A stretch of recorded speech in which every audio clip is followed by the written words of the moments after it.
My goal now is to explain what is expected from you for the projects on the technical side. So I'm here on the ThinLink machines in my Mat 101 example directory. So actually I'm here in the Mat 101 example directory, and you see that this contains uh, my project, my sample project called Advanced Guessing Pi. So I would expect for you that you do the same thing. You create a new directory, and in it you put all the subdirectories you put as subdirectories you put your different projects. So here I have just one. So let's see the content of that subdirectory. This subdirectory contains a few more subdirectories and one important file called group.yaml. So YAML is a file format, and you can look online, some description of it, some explanation of how it works. It's a very standard and very practical file format. So let's open it up, and you see that there is some structure there. Um, the and the structure is quite important actually. So there is an author's field, and this is followed by one little hyphen with a name, email, and edX. So this is my name, my email address, and my edX login. So if you have a project with two people, you would add something like this. So name, partner, and email, uh, howdy at whatever, whatever.com, and as edX login, my partner would have Audi as well.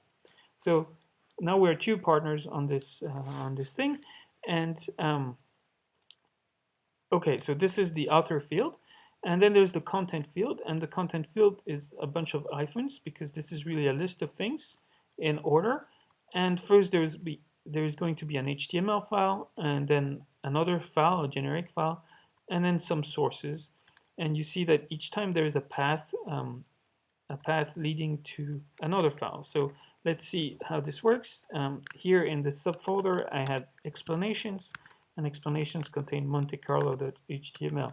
But there is also an image, and there is also my source file. And I could have more than one source file. I would put it all in the source directory like this. Okay, so, oops.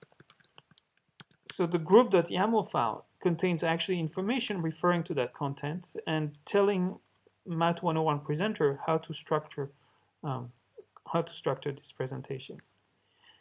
Okay, so I forgot to say, for the authorship information, your email is optional, but your edX login is actually mandatory. And make sure to use exactly the same login as the one you have on edX, on the edX course, because some automatic links will be created from this. We'll see that in a second. Okay, so what else is there? Well, there are two preliminary other fields. One is called project and one is called group.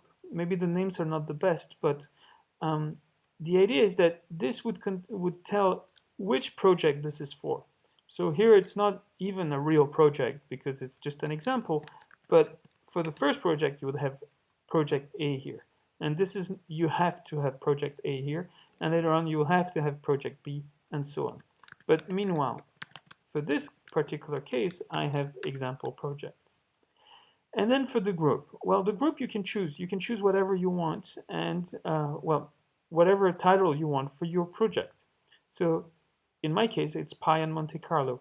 You should choose something that's not too long, approximately 15-20 characters, not more. Okay, and once you have this group.yaml file, then you are ready to actually do the preparation for submission.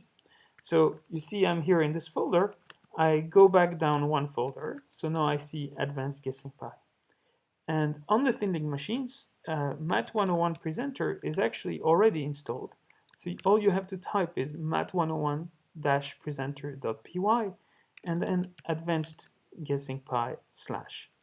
So in your case, you would give another folder name / and then you execute it. And this does a few things. So it creates a group archive, and then it gives you a series of links, and then it creates another archive.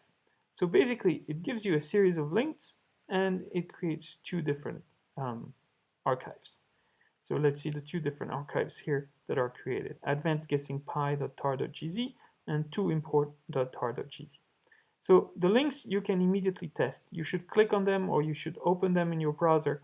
Make sure this gets you somewhere good to your actual profile. And yes, so you should make sure that this link works. And if this link doesn't work, there's two possible reasons. The first one is you didn't type you didn't give your proper edX login, and the second one is you didn't. The second possible reason is that you didn't actually create your profile. Okay, so once this works, then you can start dealing with the two archives. So let me give you a brief explanation of what the two archives actually are. The first one is just a compressed version using the tar algorithm of that folder.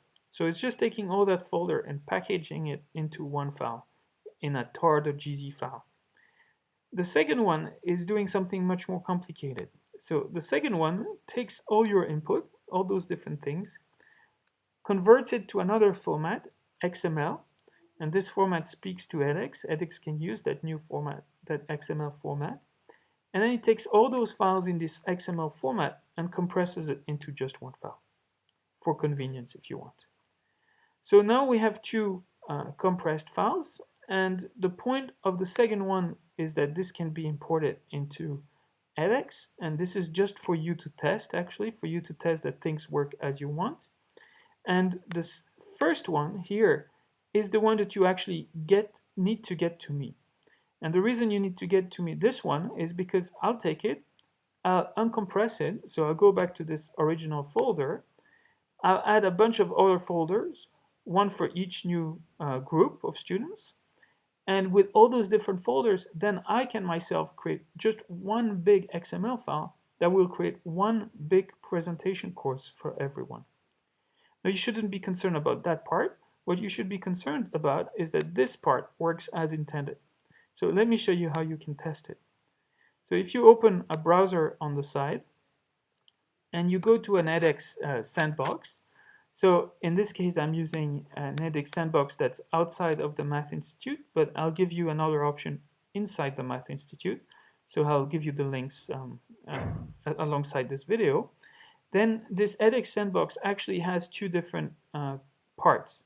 One is the student view, and you should be familiar with this view. And the other one is a new view, the professor view. It's called Studio. So in Studio, you can create a new course. So once you log in, you've created an account. It's the same account for both sides. But once you've done all this, and you should be familiar with how to do this because you've already done it, then you log into the Studio side and you create a new course. And I create a new course and I give it a title. This is a test course, an organization. So let's say maybe not iMath, but Paul-Olivier University, let's say, and a course number, my test 001, and a course run 2013. So there are some restrictions on what you can actually use here in terms of special symbols, etc. But let's say I have this course here.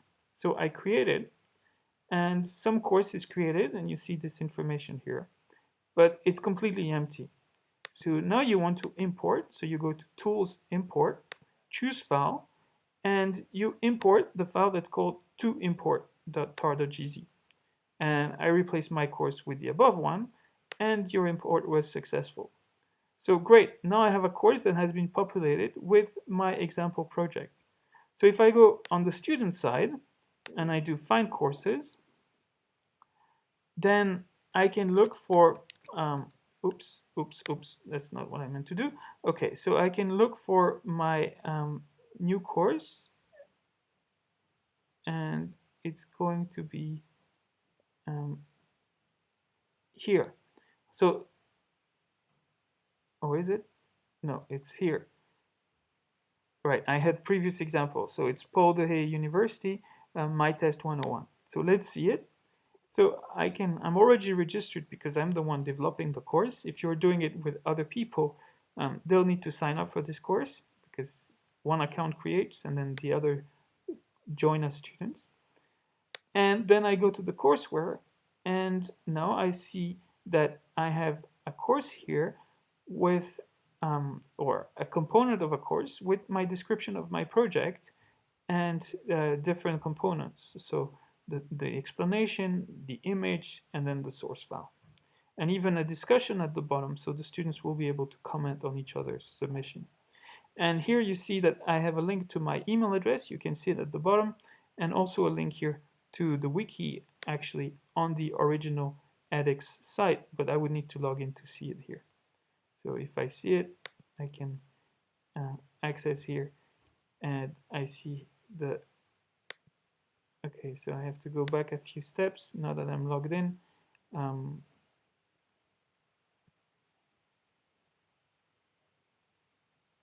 So if I click here, now it should automatically open my profile, and indeed it works. So this was an explanation of how to actually test that what you have prepared is correct, and it looked correct to me. So now it looks like I'm ready to actually submit my project to the instructor. So I would be the instructor. So this is the file I need to submit, this advancedguessingpi.tar.gz. So I'll explain in a separate video how to submit that file.